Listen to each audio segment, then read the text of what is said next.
Hi வாங்க வீடியோக்குள்ளே போகலாம். இன்றைக்கி பாருங்கள் 2 காட்ட போடுங்க. ஒன்று பருப்பு சாம்பார், ஒன்று உருளைக்கிழங்கு பொரியல். என் பொண்ணுங்களுக்கு காலையிலே வச்சு சாம்பார் வச்சு கொடுத்து விட்டேங்க. அதையே போட்டு நானும் கொஞ்சமாக சாப்பாடு செஞ்சதுனால அதையும் சாப்பிட்டேன். மிச்சர் கடிச்சிட்டு சாப்பிட்டேங்க.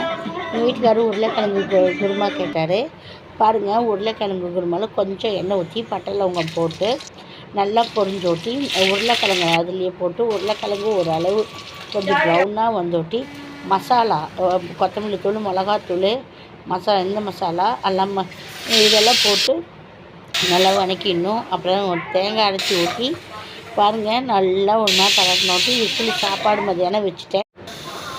பாருங்கள், உருளைக்கிழங்கு குருமா அப்படியே பரட்டின மாதிரி வச்சு கொஞ்சோண்டு தேங்காய் ஊற்றி அப்படியே பரட்டின மாதிரி வச்சுட்டேன். சாப்பாடு சூடாக வச்சுட்டேன்.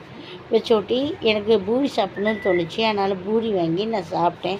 இந்த வீடியோ பிடிச்சிருக்கா பாருங்கள், லைக் பண்ணுங்கள், கமெண்ட் பண்ணுங்கள்.